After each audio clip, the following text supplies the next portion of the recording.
గర్భంతో ఉన్నప్పుడు బ్లీడింగ్ అయితే ప్రమాదమా? So usually pregnant ఫీమేల్స్కి నార్మల్గా ఎప్పుడైనా బ్లీడింగ్ కనుక జరిగితే వారు చాలా టెన్షన్ పడడం జరుగుతుంది. సో ఈ ప్రెగ్నెన్సీలో నార్మల్గా ఈ బ్లీడింగ్ అనేది అయినప్పుడు ఫస్ట్ మనము ఎవాల్యుయేట్ చేయడం జరుగుతుంది. అందులో ఏంటి అంటే స్పాటింగ్, అంటే జస్ట్ మినిమల్ క్వాంటిటీస్లో మనకి బ్లీడింగ్ అనేది కనిపించడం అట్లా జరిగినప్పుడు అది యూజువల్లీ లెస్ సివియర్ కండిషన్స్, అంటే జస్ట్ ఇంప్లాంటేషన్ బ్లీడింగ్ అని అంటాము. ఇంప్లాంటేషన్ బ్లీడింగ్ అంటే ఏంటి అంటే గ్రోయింగ్ బేబీ ఏదైతే ఉంటుందో ఆ బేబీ యుట్రస్ తోటి అటాచ్ అయ్యే ప్రాసెస్ ఏదైతే ఉంటుందో, అటాచ్ అయ్యి పెరిగే ప్రాసెస్లో మనకి కొన్నిసార్లు మనకి బ్లీడింగ్ అనేది జరగచ్చు. అది వెరీ లో అమౌంట్లో జరుగుతుంది. సో ఇటువంటి దాన్ని మనము ఇంప్లాంటేషన్ బ్లీడింగ్ అని అంటాము. సో కొన్నిసార్లు ఏంటి అంటే మనకి ఈ స్పాటింగ్ అనేది మనకి కొన్నిసార్లు ఇంప్లాంటేషన్ బ్లీడింగ్ వల్ల జరగచ్చు.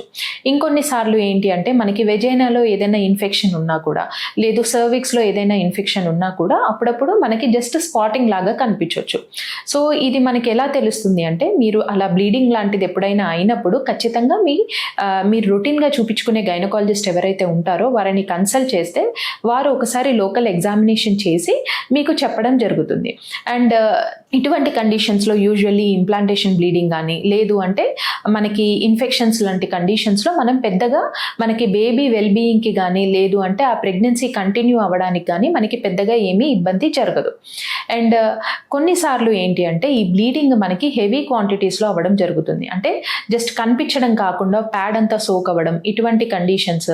అండ్ కొన్నిసార్లు ఏంటి అంటే మనకి పెయిన్తో ఏమైనా అసోసియేట్ అవుతుందా, అంటే పొత్తి కడుపులో ఏమైనా పెయిన్ రావడము.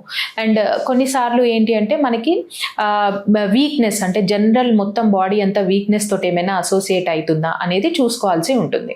సో ఇప్పుడు ఇటువంటి కండిషన్స్లో కూడా మీరు ఖచ్చితంగా గైనకాలజిస్ట్ని సంప్రదించాల్సి ఉంటుంది. సో ఫస్ట్ 3 monthsలో గనక మనకి బ్లీడింగ్ అనేది హెవీ క్వాంటిటీలో అయినా, లేదు అంటే మనకి జనరల్ వీక్నెస్ కానీ ఎక్కువగా ఉన్నా, లేదు అంటే పొట్టలో పెయిన్ కానీ ఇటువంటి కండిషన్స్ కనుక ఉన్నప్పుడు గైనకాలజిస్ట్ అనే వాళ్ళు స్కాన్ చేసి బేబీ కండిషన్ ఎలా ఉంది, లోపల యుట్రస్ లోపల సిచ్యువేషన్ ఎలా ఉంది అనేది వాళ్ళు చూడడం జరుగుతుంది. సో యుట్రస్ లోపల యూజువల్లీ ఏంటి అంటే మనకి లోపల ఏదైనా బ్లీడింగ్ అక్యుములేట్ అయ్యి ఉందా, అండ్ ఇంకా ఏంటి అంటే మనకి బేబీ హార్ట్ బీట్ ఎలా ఉంది. సో ఆ ఏజ్కి ఎంత హార్ట్ బీట్ అనేది ఉండాలో అంత మనకి అడిక్వేట్ హార్ట్ బీట్ ఉందా లేదా అనేది వాళ్ళు చెక్ చేయడం జరుగుతుంది. అండ్ మనకి గర్భసంచి ముఖద్వారం యొక్క ఓపెనింగ్ అనేది ఓపెన్ అయ్యి ఉందా, లేదు అంటే అది క్లోజ్డ్ అయ్యి ఉందా. సో ఇవన్నీ వారు ఎగ్జామిన్ చేయడం జరుగుతుంది. సో ఎగ్జామిన్ చేశాక ఇన్ కేస్ మనకి లోపల హార్ట్ బీట్ అనేది మంచిగా డిస్టర్బ్ అవ్వకుండా ఇంకా బేబీ గ్రోత్ బాగానే ఉంది అనుకోండి, మోస్ట్ ఆఫ్ ద టైమ్స్ వాళ్ళు ఏం చేస్తారంటే రెస్క్యూ మెడిసిన్స్, అంటే సపోర్ట్ మెడిసిన్స్ అనేవి ఎక్కువగా ఇవ్వడం జరుగుతుంది. సో ఈ సపోర్ట్ మెడిసిన్స్తో పాటు పేషెంట్కి ఏంటి అంటే మనకి బెడ్ రెస్ట్ ఇవ్వడం జరుగుతుంది.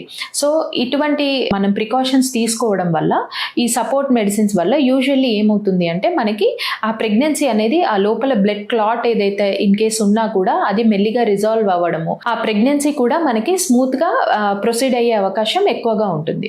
బట్ కొన్నిసార్లు ఏంటంటే మనకు స్కాన్ చేసినప్పుడు ఫీటల్ హార్ట్ రేట్ అనేది కొంచెం స్లో అయినా కూడా, లేదు అంటే ఫీటల్ హార్ట్ రేట్ ఆల్రెడీ ఆగిపోయి ఉండడము. అండ్ ఇంకొన్ని కండిషన్స్లో ఏంటి అంటే మనకి ఆల్రెడీ గర్భసంచి ముఖద్వారం అనేది ఓపెన్ అయిపోయి అబార్షన్కి రెడీగా ఉంటుంది. సో అటువంటి కండిషన్స్లో ఏంటి అంటే మనము మెడిసిన్స్ అనేవి ప్రిస్క్రైబ్ చేయడం జరుగుతుంది. బట్ కొన్నిసార్లు ఏంటి అంటే ఆ ప్రెగ్నెన్సీ అనేది మనకి 3 months దాటి మనకి నెక్స్ట్ స్టేజ్కి వెళ్ళే అవకాశం కొంచెం తక్కువగా ఉండే అవకాశం ఉంటుంది. అండ్ మనకి నెక్స్ట్ ఆఫ్టర్ 3 months, అంటే 4 months to 9 monthsలో కూడా కొన్నిసార్లు మనము బ్లీడింగ్ అనేది ఫేస్ చేస్తూ ఉంటారు పేషెంట్స్. సో అప్పుడు కూడా మనం చూసుకోవాల్సిన విషయాలు ఏంటి అంటే బ్లీడింగ్ ఎంత అవుతుంది, సో హెవీగా ఏమన్నా అవుతుందా, అండ్ ఈ బ్లీడింగ్తో పాటు కడుపులో నొప్పి కూడా ఏమైనా వస్తుందా, అండ్ ఇంకొకటి ఏంటంటే వీక్నెస్ కానీ వేరే హెడేక్స్ ఇట్లాంటి కండిషన్స్ కూడా ఏమైనా ఉన్నాయా అనేది మనం గైనకాలజిస్ట్కి వెళ్ళి చెప్పాల్సిన అవసరం ఉంటుంది. సో ఇటువంటి కండిషన్స్లో యూజువల్లీ అంటే లేటర్ మంత్స్ 3 months తర్వాత యూజువల్లీ ఈ బ్లీడింగ్కి యూజువల్లీ కారణాలు ఏముంటాయి అంటే, కొంతమంది పేషెంట్స్కి ఏంటి అంటే మాయ అనేది కిందికి ఉండడం వల్ల, దీనిని మెడికల్ భాషలో ప్లసెంటా ప్రీవియా అని అంటారు. సో ఈ ప్లసెంటా ప్రీవియా ఉన్న కండిషన్స్లో కూడా కొన్నిసార్లు ఏంటి అంటే మనకి బ్లీడింగ్ రిస్క్ అనేది ఎక్కువగా ఉంటుంది. అండ్ అండ్ ఇంకొంతమంది పేషెంట్స్లో ఏమవుతుంది అంటే మనకి అబ్రప్షన్ అని అంటారు. అంటే మాయ అనేది కొన్నిసార్లు వెరీ ఎర్లీగా నార్మల్గా డెలివరీ అయిపోయి బేబీ పుట్టిన తర్వాత మాయ అనేది గర్భసంచి నుంచి విడిపోవడం జరుగుతుంది. బట్ కొన్నిసార్లు ఏంటి అంటే కొంతమందిలో మనకి యూజువల్లీ లేటర్ అంటే 5th మంత్ 6th మంత్ ఇట్లా 7th 8th మంత్స్లో ఏమవుతుంది అంటే మాయ అనేది ముందే యూట్రస్ గర్భసంచి నుంచి డిటాచ్ అవ్వడం జరుగుతుంది. అంటే మాయ అనేది ముందే విడిపోవడం వల్ల బ్లీడింగ్ అనేది అవ్వడం జరుగుతుంది. సో అది కూడా మనం డెఫినెట్గా ఇలా బ్లీడింగ్తో ఫేస్ చేసే పేషెంట్స్ ఏంటి అంటే డెఫినెట్గా మీరు అర్జెంటుగా వెళ్ళి గైనకాలజిస్ట్ని సంప్రదిస్తే వాళ్ళు స్కానింగ్ చేసి మీకు ఏ కండిషన్తో బ్లీడింగ్ అవుతుంది అనేది ఎగ్జామిన్ చేయడం జరుగుతుంది. అండ్ ఇంకొన్ని రేర్ కండిషన్స్లో ఏంటి అంటే మనకి కొన్నిసార్లు ప్రీటర్మ్ లేబర్ అంటే నెలలు నిండక ముందే కనుక డెలివరీ అవుతాయి అంటే 7th month 8th month or 6th మంత్లో కూడా ఇన్ కేస్ ఆ డెలివరీ ప్రాసెస్ యూజువల్లీ 9 months తర్వాత జరగాల్సింది ఆ డెలివరీ ప్రాసెస్ కనుక ముందే స్టార్ట్ అయితే కొన్ని వాటికి రీజన్స్ ఇన్ఫెక్షన్ కానీ ఇంకేదైనా ఉండొచ్చు. సో అటువంటి కండిషన్స్లో ఏమవుతుంది అంటే మనకి బ్లీడింగ్ అనేది స్టార్ట్ అవ్వడం కొన్నిసార్లు చూస్తుంటాం.